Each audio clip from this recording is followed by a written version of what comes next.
What is the absolute universe? Out of Universe, Publishing.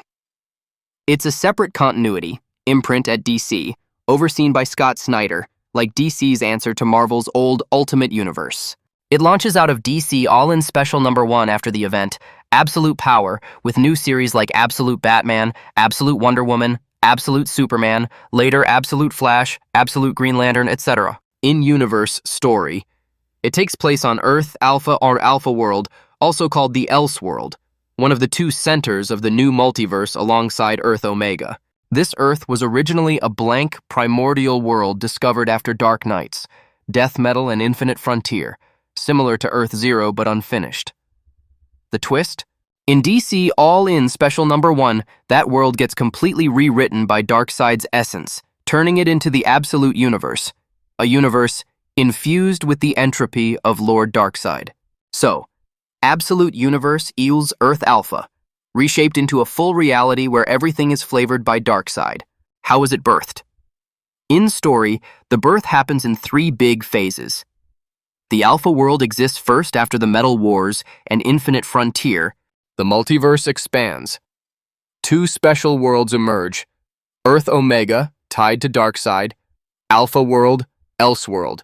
A new Alpha Earth, unfinished. The totality, League plus Legion of Doom think tank, identifies Alpha World as a potential Alpha world full of possibilities, but initially unreachable and largely untouched. So the canvas is there before Darkseid acts. Darkseid dies in a very specific way in DC All-In Special #1. Darkseid, already driven mad after the main DCU is cut off from the rest of the multiverse, Absolute Power Fallout, pushes for a final power grab. He fuses with the Spectre, turning himself into a kind of cosmic judge/engine of destruction. The heroes manage to tear the Spectre free from him. That separation destroys Darkseid's physical body. Darkseid's death creates the Absolute Universe. What happens next is the key origin. When Darkseid's body is destroyed, his Omega-charged death energy, despair, entropy doesn't vanish. That energy spreads across reality and latches onto the young Alpha world, Elseworld. His essence reshapes that blank slate Earth into a full universe. DC All-In tie-ins describe it as a universe infused with Darkseid's entropy. Others summarize it as Darkseid's death giving birth to the Absolute Universe by warping Earth Alpha. So the Absolute Universe is literally born from the way Darkseid dies. His energy hijacks Alpha World and mutates it into a new dark continuity. How was it birthed? The direct in-story creator is Darkseid. After his body is destroyed, Darkseid's energy and will infect and reshape Earth Alpha into the Absolute Universe. One CBR summary puts it bluntly.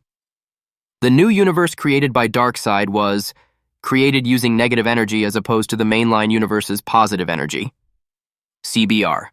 Other players are involved. Spectre, the Justice League pulling him apart, but in terms of who imprints their nature on the new universe, it's Darkseid. He is the shaping force, turning Alpha World into a world built on adversity, a place radiating his energy, not Superman's hope. Why was it created? In-universe and meta, in-universe motives. Darkseid's why. Darkseid's goal isn't just new universe for the vibes. He's trying to prove a philosophy. A universe built on negativity instead of positivity.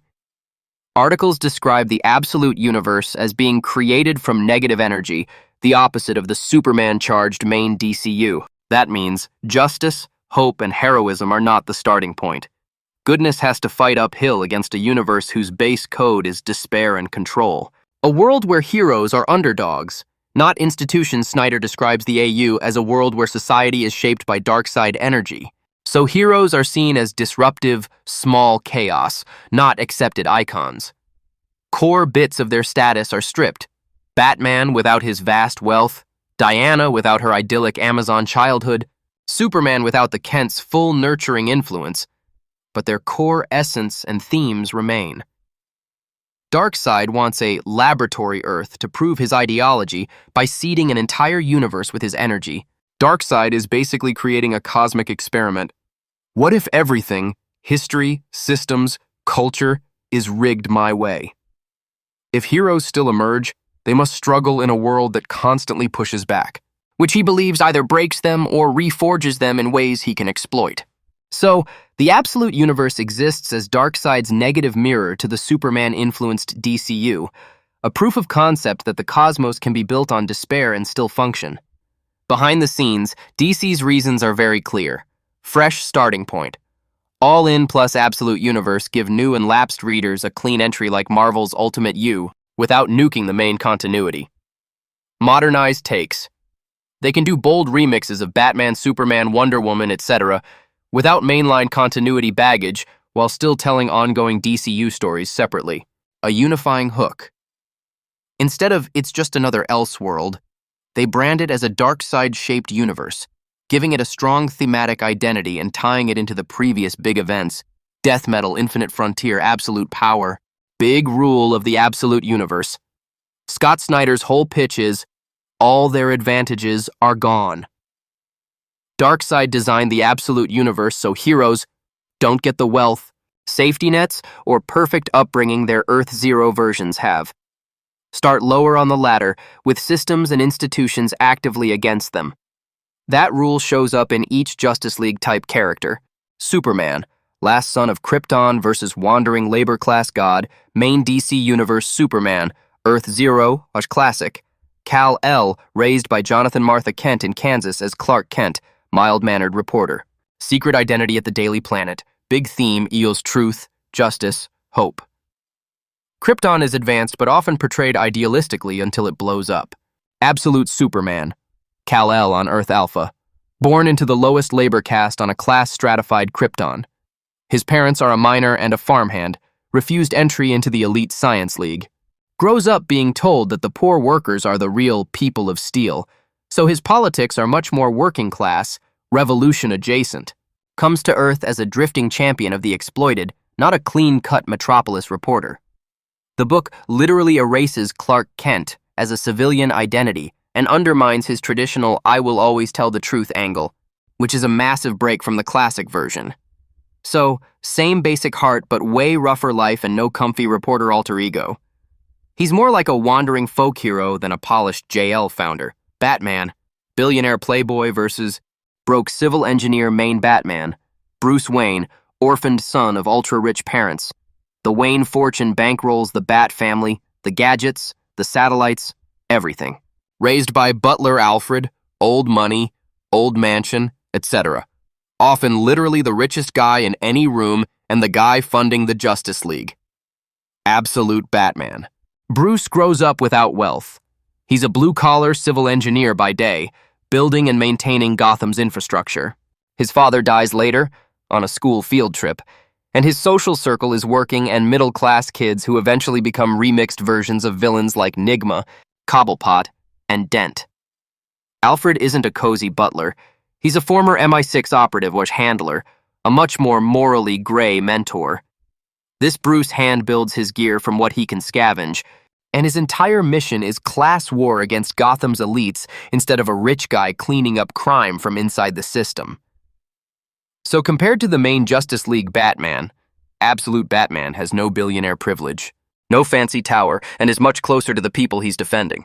Wonder Woman, Paradise Island princess versus last Amazon from Hell, Maine. Wonder Woman Diana, raised on Themyscira with a whole society of Amazons. Embassy of Peace, truth-focused lasso, classic warrior diplomat vibe. Absolute Wonder Woman, still Diana of Themyscira, but she is the last Amazon, not part of a thriving Amazon society. As a baby, she's taken from the Amazons by Zeus. The Amazons are imprisoned. She's dumped on the wild Isle of Hell and raised by Circe alone. Titles like Princess of Hell and Witch of the Wild Isle show she's steeped in darker magic and underworld stuff from day one. Her toolkit is more horror myth, Athena blade and a nemesis lasso that forces enemies to feel the pain of their own sins, not a simple truth rope. She can literally transform into a kaiju-scale Medusa to fight monsters. She's still compassionate and messianic, but compared to mainline JL Diana, this version is way more metal, more sorcerous, and more isolated. The Flash. Legacy speedster versus first, lonely lab accident kid main Justice League Flash. Usually Barry Allen is the first Flash. Wally West comes later as Kid Flash. Then successor. The Speed Force, the Flash family, and mentors are a huge support system. Absolute Flash, Wally West. In the Absolute Universe, Wally is the first and only Flash, not Barry's sidekick or successor. He gets powers in a lab accident, but there is no Speed Force as a known thing. No Barry to mentor him, no Flash legacy to step into. His relationship with Barry is twisted into something tragic. Absolute Flash #1 gives Barry a fate that makes Barry fans furious. So this Flash is much more isolated, experimental, and traumatized than the cheerful team jokester we're used to in the Justice League. Green Lantern, heroic space cop versus cosmic horror mystery main GL on the League. Typically Hal Jordan with John, Guy, Kyle, etc. later. Clear rules. Guardians, Green Lantern course, iconic oath with noble meaning, bright sci-fi adventure. Absolute Green Lantern. The series is straight-up superhero horror. The story kicks off when a gigantic dead Green Lantern falls from the sky and crushes a town.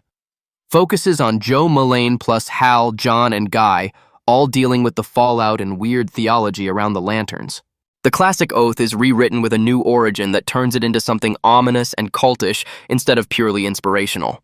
Screen Rant. A big theme is, we don't actually know what the lanterns are or what god they're serving, leaning into religious cosmic horror instead of clean space cop superheroics. So compared to the Justice League's usual dependable Green Lantern, the Absolute GLs are traumatized survivors in a cosmic horror story, not confident space knights. Martian Manhunter, alien elder statesman versus haunted FBI agent. Main Martian Manhunter, John Johns, last Martian, ancient, insanely powerful shapeshifter and telepath. Classic founding JL member, Wise, already fully formed when he joins. Absolute Martian Manhunter, split into two beings. John Jones, a human FBI agent who survives a terrorist attack. The Martian, a non-corporeal psychic entity that fuses with him. Darkseid's rule applies again. John is not an ancient super alien, just an average man suddenly burdened with insane psychic powers he can't fully control. The book is psychological horror plus psychedelic noir, more about paranoia, identity, trauma than classic cape and cowl sci-fi. So instead of the JL's unshakable wise telepath, the Absolute version is a haunted investigator being slowly rewritten by an alien mind. The Justice League team itself, heroes versus billionaire villains. This is the biggest conceptual difference. Main DC universe. Justice League, EO's flagship superhero team. Superman, Batman, Wonder Woman, Flash, GL, Aquaman, etc. They're the good guys. Public symbol of hope. Absolute universe. The first group to actually call itself the Justice League is Veronica Kao, Wonder Woman villain, political power player. The Joker, a terrifying corporate dragon-type version. Ra's al Ghul, Dr. Eleanor Thawne, Absolute Flash Big Bad. Hector Hammond, Absolute GL Big Bad. Later watched and manipulated by Brainiac, and with Lex Luthor earmarked as an additional member. They're an alliance of billionaires, warlords, and mad scientists who effectively run the world's systems, formed specifically to crush the heroes, Absolute Batman, Superman, Wonder Woman, Flash, etc., and preserve the natural order of a Darkseid-tainted universe. So in the Absolute universe, the people who should be the Justice League are scattered underdogs, each starring in their own horror or myth book. The official Justice League brand belongs to their worst enemies. That's the biggest meta flip. In the main DCU, the League is the pinnacle of heroism. In the Absolute universe, Justice League is literally the brand name for the ruling class villains.